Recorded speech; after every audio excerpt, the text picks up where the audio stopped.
এখনো শতকরা 50% লোক জানে হার্নিয়া পুরুষদের রোগ। হার্নিয়াটা যে মহিলাদের হতে পারে এ সম্পর্কে আমাদের সমাজের শতকরা 50 থেকে 60% লোক এখনো অজ্ঞাত।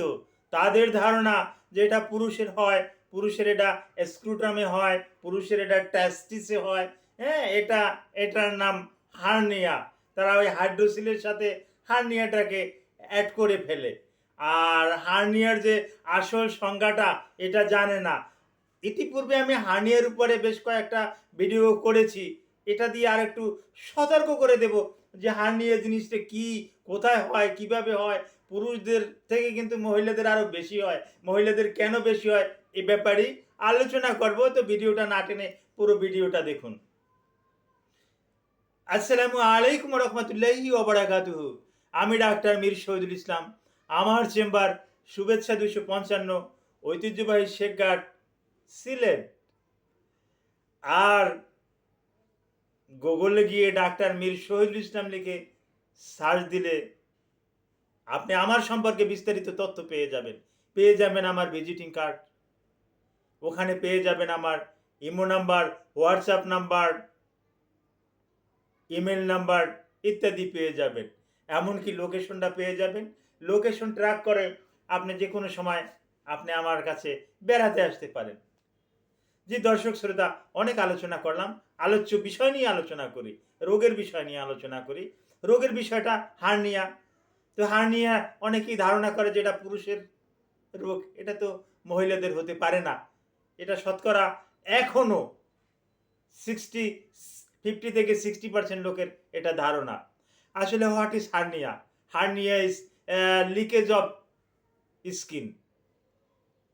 হার্নিয়াটা আমাদের যে চামড়া আছে, এই চামড়াটা লিকেজ হওয়াটা কি, পেরিটোনিয়াম লিকেজ হওয়াটা কি আমরা হার্নিয়া বলি। এখন পুরুষের কিন্তু বিশেষ কারণে কিন্তু আগেভাগেই একটা জায়গার লিকেজ থাকে। এই জায়গাটা আমি বলে দিচ্ছি।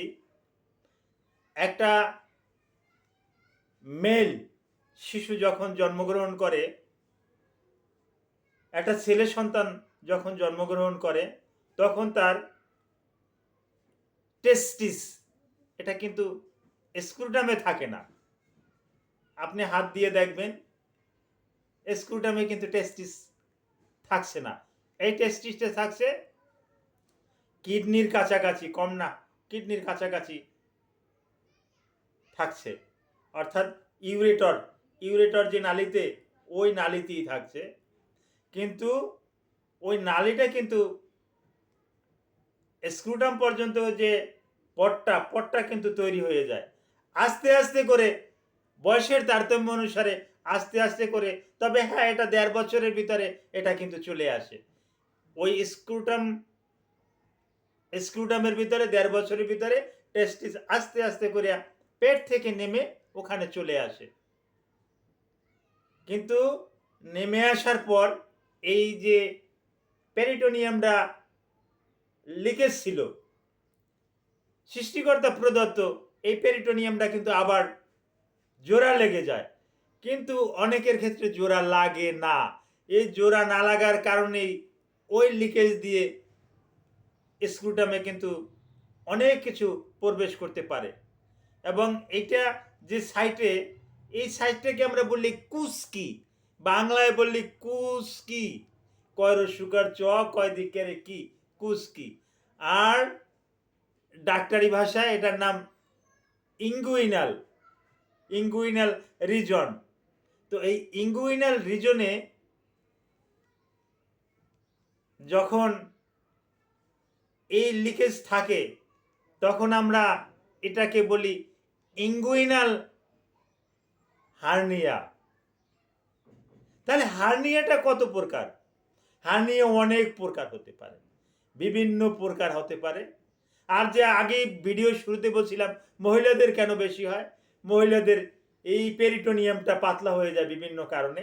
আর পেরিটোনিয়াম পাতলা হয়ে গেলে পেরিটোনিয়াম ছিদ্র হয়ে যায়। পেরিটোনিয়াম পাতলা হয় মহিলাদের, বিশেষ করে গর্ভকালীন সময় পেটটা বড় হয়ে যায়, যার পরিপ্রেক্ষিতে ওই পেরিটোনিয়ামটা পাতলা হয়ে যায়, আর পাতলা হয়ে যাওয়ার পরিপ্রেক্ষিতে ছিদ্র হয়ে যায়। আবার অনেক সময় মহিলাদের ওই সিজারিয়ান সেকশনে যেতে হয়। সিজারিয়ান সেকশনে গেলে ওই তাদের অ্যাবডোমেন ওপেন করতে হয়, অ্যাবডোমেন ওপেন করে তারপর আসে বাচ্চা বাহির করতে হয়, যার পরিপ্রেক্ষিতে এই পেরিটোনিয়ামটা কাটা থাকে। কাটা থাকলে ওই জায়গাটা দুর্বল থাকে, দুর্বল থাকার পরিপ্রেক্ষিতে ওই জায়গাটা আবার লিকেজ হয়ে যেতে পারে। এটাই স্বাভাবিক এবং এটাই দেখছি বেশি যারা সিজারিয়ান সেকশনে যাচ্ছে তাদের এরকম হচ্ছে। যারা ওবেসিটিয়ান, মহিলাদের ক্ষেত্রে ওবেসিটিয়ানটাও বেশি দেখা যায়, তাদের ওই পেরিটোনিয়ামটা থিন হয়ে থাকে, পাতলা হয়ে থাকে, আর পাতলা পেরিটোনিয়ামটাই ছিদ্র হয়ে যায়। তারপর এই যে একটা লাইন আছে, এই যে একটা লাইন আমাদের এই এই বডি অফ দা এই এই গলা থেকে শুরু করে নাভি পর্যন্ত, এটা আমরা এপিগ্যাস্ট্রিক বলি। এই এপিগ্যাস্ট্রিক এলাকাতেও কিন্তু অনেক সময়, হ্যাঁ, এপিগ্যাস্ট্রিক এলাকাতেও অনেক সময় কি প্রায় সময় হার্নিয়ার খবর আমরা পেয়ে থাকি, পাই। তারপর আসে আমলিকাল নাভি।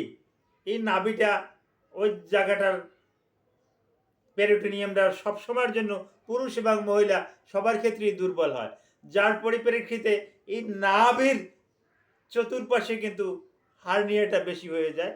আমি সরাসরি ধরে দেখি এই নাভিটা এত বড় হয়ে যায়, নাভিটা ফুলে অনেক বড় হয়ে যায়, দেখলে ভয় লাগে, মনে হয় যেন এটা বড় একটা কি বলবো, এই যে ক্রিকেট বল আছে না, আমরা যে পাংস করি যে বল,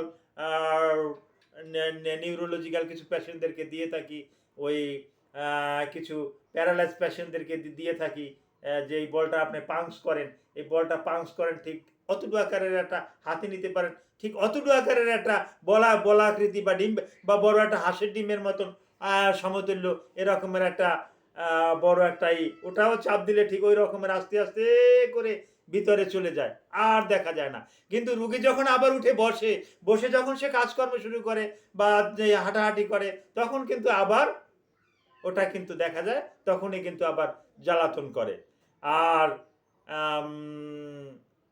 এই গেল আমলিকাল হার্নিয়া।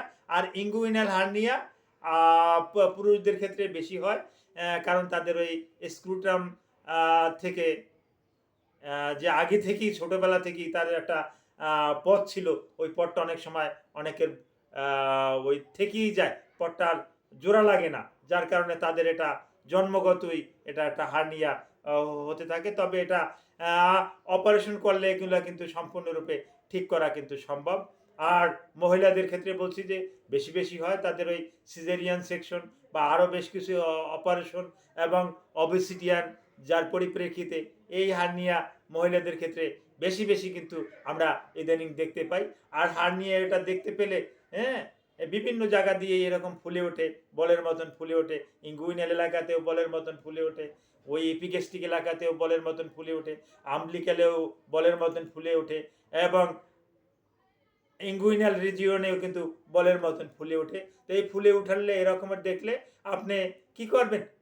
আপনার কাছে রুগীটা আসলো, আপনি একজন জেনারেল প্র্যাকটিশনার, আপনি তাৎক্ষণিকভাবে হসপিটালে পাঠিয়ে দেবেন, শল্য চিকিৎসকদের কাছে পাঠিয়ে দেবেন। এটা শল্য চিকিৎসকরাই, এটা কোনো মেডিসিনে ভালো হয় না, শল্য চিকিৎসার মাধ্যমেই এটা ভালো হয়।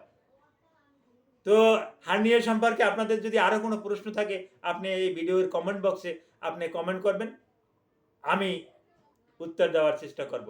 আপনাদের সুস্বাস্থ্য কামনা করে আমি এখানেই বিদায় নিলাম। Thank you all.